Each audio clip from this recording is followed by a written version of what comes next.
আমি এই হাদিসটির প্রেমে পড়েছি। যখন কেউ তার ঘরে নিঃশব্দে কাঁদে, তখন আল্লাহ তার ফেরেশতাদের জিজ্ঞাসা করেন, আমার বান্দার চোখে অশ্রু কেন?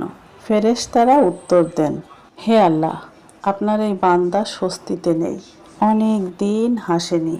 এই কথা বলে ফেরেশতারা কাঁদতে থাকেন এবং প্রার্থনা করেন, হে আমাদের রব, আপনি তো জানেন আপনার বান্দার হৃদয়ে কি রয়েছে।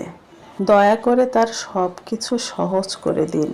আল্লাহ বলেন, আমার এই বান্দা দুনিয়ায় এমন কিছু হারিয়েছে যা তার অত্যন্ত প্রিয় ছিল। আমি তাকে এমন কিছু দিয়ে প্রতিস্থাপন করব যা এত বিস্ময়কর হবে যে দুনিয়া ও আখিরাতের মানুষ তা দেখে অভিভূত হয়ে যাবে। যারা কাউকে হারিয়ে ডিপ্রেশনে আছেন, তাদের জন্য আজকে আমার এই গল্পটা।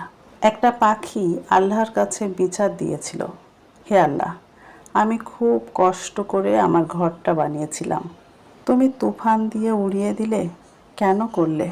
তখন আল্লাহ তাআলা উত্তরে বললেন, তুমি যখন ঘুমাচ্ছিলে তখন একটা সাপ ঘরে ঢুকেছিল তোমাকে খাওয়ার জন্য, তাই আমি তুফান দিয়ে তোমার ঘরটা উড়িয়ে দিলাম। আল্লাহ তাআলা আমাদের জীবন থেকে কিছু মানুষকে কেড়ে নেন, অনেক দূরে সরিয়ে দেন, যেন তারা আমাদের ক্ষতির কারণ না হয়। পৃথিবীর সবচেয়ে সুন্দরতম বিষয় হচ্ছে, জীবনের কোনো দুঃখই চিরস্থায়ী নয়। প্রিয়জন হারানোর বেদনাও কেটে যায় একদিন। পৃথিবীর সবচেয়ে অসুন্দরতম বিষয় হচ্ছে, পৃথিবীর কোনো সুখই চিরস্থায়ী নয়। ঝুম বৃষ্টি থেমে যায়, মানুষও একসময় বদলে যায়।